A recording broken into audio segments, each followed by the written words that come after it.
Alors d'abord, on constate un engouement très fort, une demande croissante des dirigeants de faire un travail de vision partagée et de faire ce travail généralement de façon participative avec leur équipe de direction. Et donc on s'est posé la question, mais pourquoi c'est un sujet qui est autant à la mode? Pourquoi on entend autant parler de vision depuis quelques années maintenant? On voit à cet engouement trois raisons: la certitude de l'incertain, la course au talent et la fin des pyramides.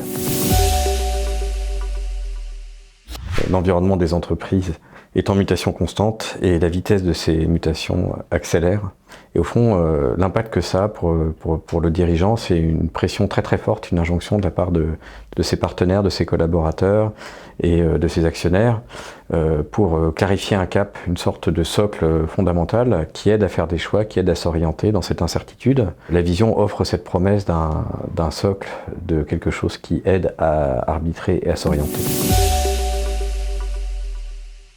Alors sur un certain nombre de métiers, et notamment sur des métiers clés, les talents sont rares et il y a un enjeu pour les entreprises à attirer les meilleurs. C'est pour ça qu'on appelle ça la course au talent. Et au fond, le fait d'avoir une promesse financière élevée ou même simplement de dire bah voilà, chez nous vous allez, ça va être super, vous allez pouvoir disrupter le marché, c'est pas suffisant. Les collaborateurs d'aujourd'hui, les collaborateurs talentueux sont très attentifs au sens de leur action et à contribuer à quelque chose qui fasse sens pour eux.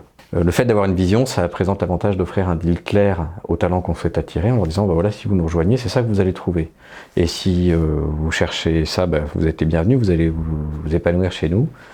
Et si c'est pas ça que vous cherchez, bah, il vaut mieux que vous cherchiez ailleurs. Donc la vision, c'est un deal clair qui permet d'attirer des talents compatibles et qui vont s'épanouir durablement dans l'entreprise. Alors la fin des pyramides, c'est ce mouvement lent mais inexorable de disparition du pouvoir central hiérarchique descendant dans les entreprises. Ce mouvement s'accompagne d'une montée en autonomie des collaborateurs et notamment des managers dans les organisations. On leur demande de plus en plus d'assumer des choix, de prendre des orientations, en fait de compter que sur eux-mêmes pour s'orienter et de ne pas attendre que les instructions, les orientations viennent d'en haut. Et pour que cette autonomie puisse s'exercer, en fait, il faut un point de repère, quelque chose qui aide à choisir entre telle ou telle option, entre tel ou tel projet, à faire des renoncements également. La vision, en fait, c'est cet axe central qui va être la condition de l'exercice de l'autonomie des managers.